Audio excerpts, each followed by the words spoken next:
So today I'm gonna make double baked potatoes or baked stuffed potatoes, and basically what you're gonna do is take three large russet potatoes or stubby ones. It's your choice.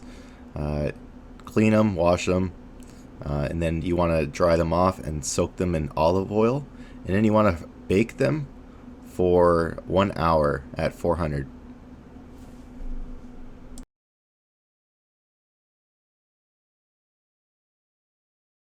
Once you have your potatoes out of the oven after baking them for an hour, just carefully cut off the lids. I'd say go about a quarter inch or half inch down, and then as you can see here, I just go in a circular kind of pattern. Um, what you want to do is make sure you keep those lids as well, and then you want to scoop out all that potato and then put it into a pot. After you do that, you can use any recipe that you normally do to mash potatoes. As you can see here, I'm gonna go by my own. All right, so once you got all your whoa, okay, once you got all your potatoes out and in a pan, or in a pot, you can just take that top part that you cut off, place it inside here, and then for mashing our potatoes here, I'm gonna go with about 4 cloves of garlic.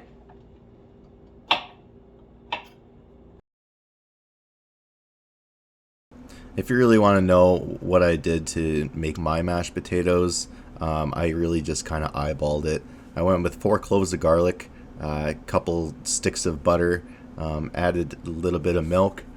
You can use, buttermilk. You can use whipping cream. Depends what you want to do with your mashed potatoes.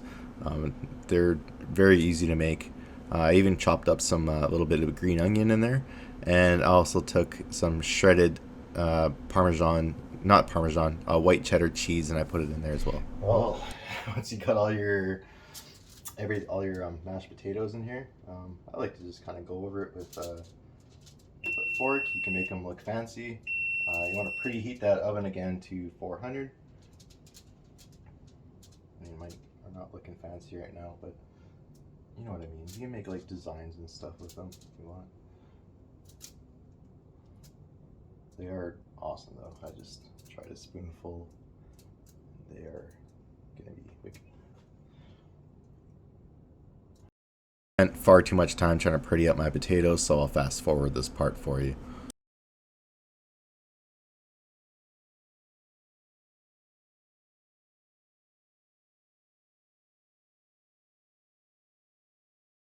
All right, 25 minutes in the oven. Just ignore that one in the back there. Don't know what happened there. I think gravity gravity took over on it, but whatever. I got two that look really, really good, and I can't wait to dig into these guys. Like throw some bacon bits or some more chopped green onion on there, and well, this guy's a little sad. That's okay. All right, here I'm just gonna take a couple ribeyes, and I'm going to brush on just a little bit of oil, olive oil. It's fine. So on each guy, and it's just gonna help our salt stick a little bit. Just give that a nice brushing.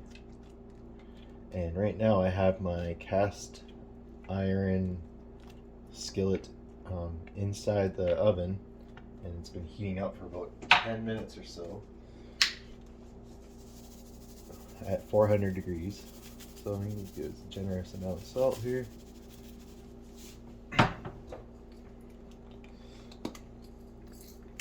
Fresh cracked pepper. And I brought these ribeyes up to room temperature as well. Of course.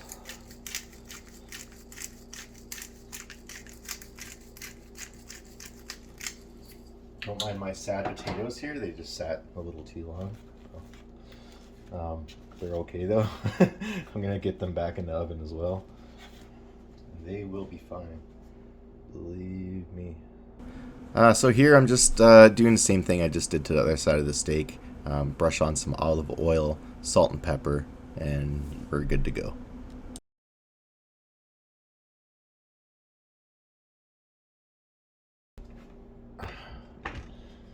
Get this on medium heat because it is sitting at 400 already. We don't need to add any oil to the pan because we just seasoned our steaks with some olive oil, so they are going to be fine. It's got a lid for my olive oil. Okay. You know what? I gotta get these potatoes back in here. What am I thinking?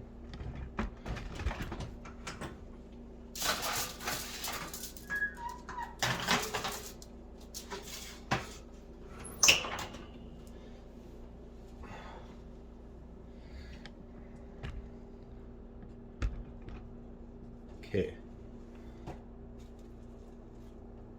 So steaks. Hear that sizzle? That means we're doing a good job. So I'm going to give about 2-3 minutes each side.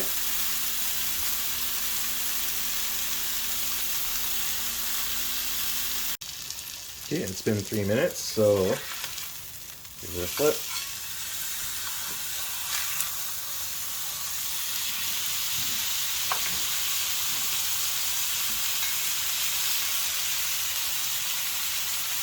And we're going to do about 4 minutes on this side, and then I'll show you what we'll do next. Yeah, it's been 4 minutes, so what I'm going to do now is my oven is preheated to 400.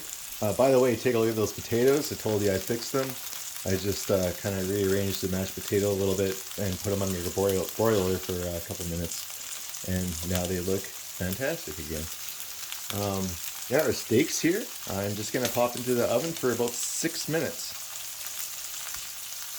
I told you I'd fix these potatoes. Like, it wasn't hard. I just kind of, they just kind of oozed out. I might have made them a little thin with the mashing, but you know what? Those look pretty phenomenal. Like, look at that. Look at that. That is so good.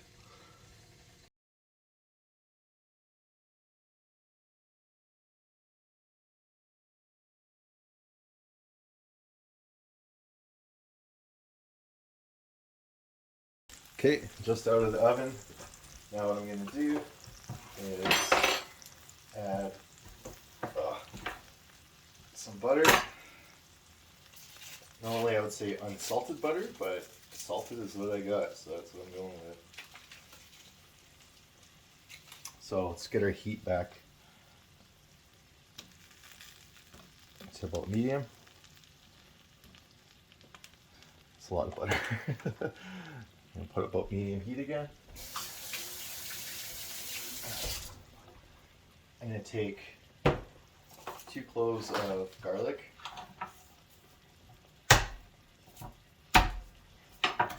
And I'm just going to smash them open. And just get them in there. Doesn't matter if the paper's on or not, we're mostly just going for flavor here.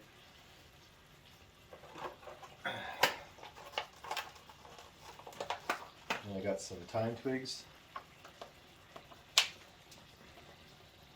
I'm just going to throw those guys in there.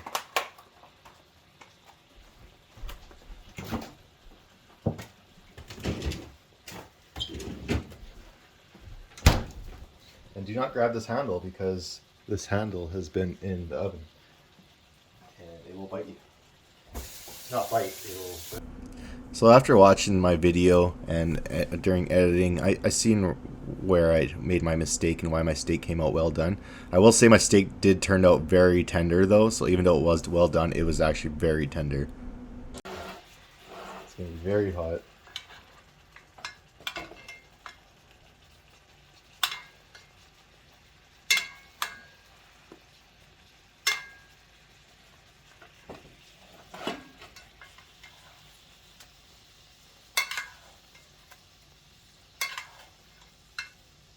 You just kind of want to baste it as you're cooking it here.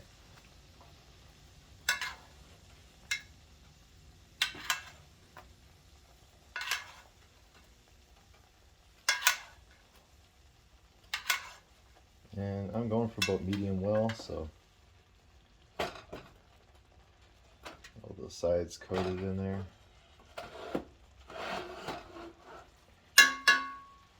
Depending on your thickness of steak, if you want, medium rare, you could probably just lower your stove cook time.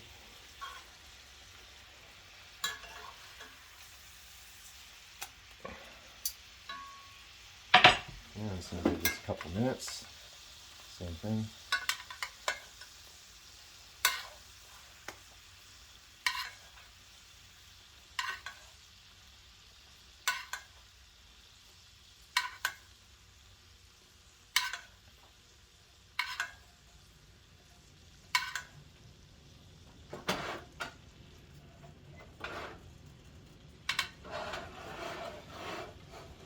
And that's going to continue to cook.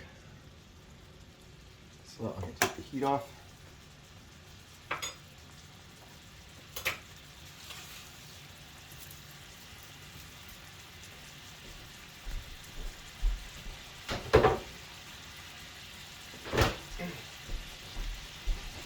I'm going to let that meat rest for 5 minutes. My steak turned out well done. There is traces of pink, so I'm not that disappointed.